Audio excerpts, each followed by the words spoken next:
Comptable dans une entreprise de la place, Lucas a été limogé sans préavis. Il s'est dit victime d'une injustice et décide de saisir l'inspection du travail du plateau en vue de réclamer ses droits. Une fois sa plainte enregistrée, il est conduit chez l'inspecteur du travail. Après un entretien, une convocation lui est remise pour son employeur. Une procédure qui vise à concilier les deux parties. Nous prenons le temps d'écouter la personne, mais nous n'allons pas nous faire tout de suite une idée, une opinion définitive sur le dossier. Donc il faut inviter l'autre partie, notamment l'employeur, à la conciliation.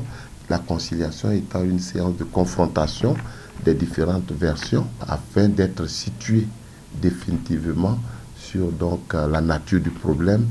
Les inspecteurs du travail ont pour mission de veiller au respect du Code du travail, de la promotion de la santé et de la sécurité au travail, mais surtout de gérer les conflits et inciter au dialogue social. On travaille plus avec le privé. C'est dans le privé que nous voyons les infractions. On est devenu gestionnaire des conflits par la faute des choses. Sinon, notre rôle premier, c'est le contrôle, c'est d'aller en entreprise et voir les infractions, les relever et interpeller les parties pour qu'ils puissent corriger. 2 médecins, 4 attachés du travail et 22 élèves inspecteurs du travail des 53e promotions de l'École nationale d'administration ENA prêtent serment.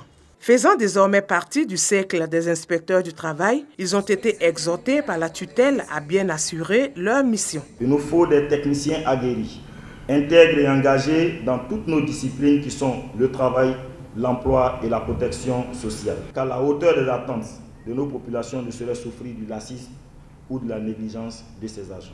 La prestation de serment est une étape indispensable avant leur mise en stage.